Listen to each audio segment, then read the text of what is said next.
नमस्कार बंधुरा आज के आबार एक नतून रेसिपि निये चले एसेछि। आज के पटल दिए दारुण स्वादेर एक रेसिपि करे देखाबो, आपनारा पुरो भिडियोटा देखते थाकुन। আর বৌমা পটলের ডালনা রেডি করবে, আপনারা দেখবেন। নুনটা আমার ধরে গেছে, কড়াইটা আমি বসিয়ে নিচ্ছি। কড়াইয়ের তেল গরম হয়ে গেছে, কেটে রাখা পটল আমি ভেজে নিচ্ছি।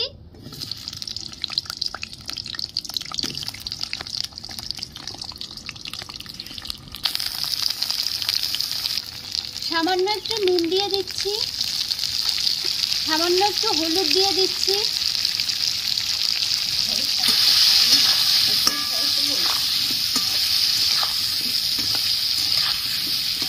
পটলগুলো লাল করে ভেজে নেব।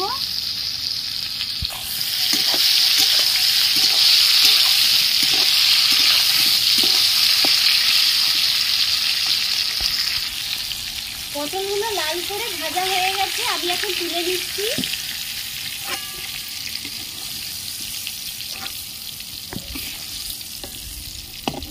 আলুগুলো ভেজে নিচ্ছি।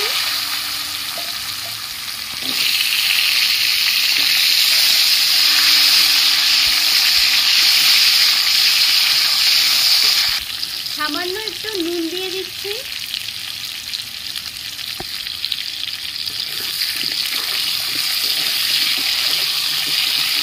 আলু লাল করে ভাজা হয়ে গেছে, আমি তুলে নিচ্ছি।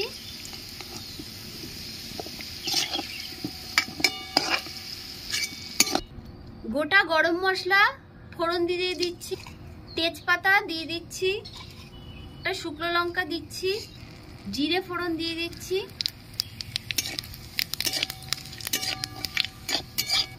পেঁয়াজটা ভেজে নিচ্ছি।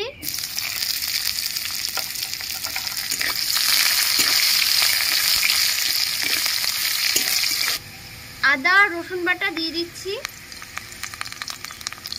তেলের মধ্যে ভালো করে একটু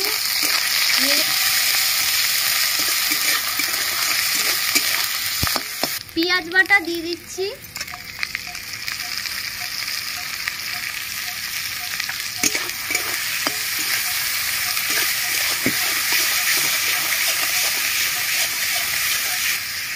ধনে জিরে শুকনো লঙ্কার গুঁড়ো সব ভিজিয়ে রেখেছিলাম, দিয়ে দিচ্ছি।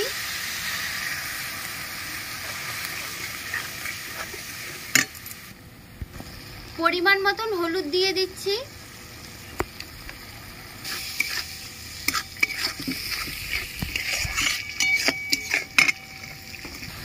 টমেটো কুচি দিয়ে দিচ্ছি।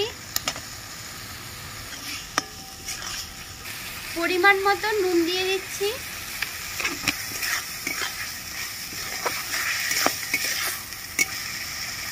কাজু আর চারমগজ বাটা দিয়ে দিচ্ছি। সব মশলা একসাথে ভালো করে কষিয়ে নেব।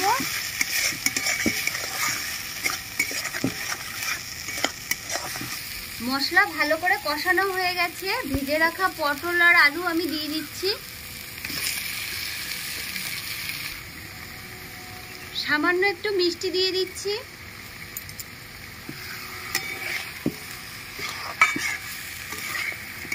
মশলা থেকে তেল ছেড়ে দিয়েছে, এবার আমি পরিমাণ মতন জল দিয়ে দিচ্ছি।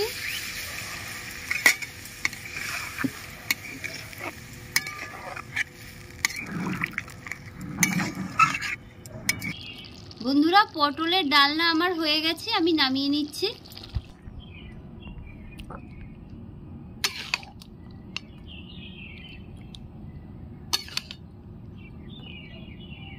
বন্ধুরা এই পটলের ডালনা রুটি বা গরম ভাতের সাথে খেতে দারুণ লাগবে।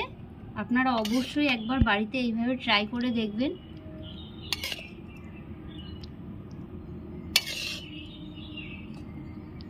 পটলের ডালনা আমার রেডি। যদি রেসিপিটা আপনাদের ভালো লেগে থাকে অবশ্যই লাইক শেয়ার কমেন্ট সাবস্ক্রাইব করবেন। আজ এই বলেই শেষ করলাম। ভালো থাকবেন, সুস্থ থাকবেন।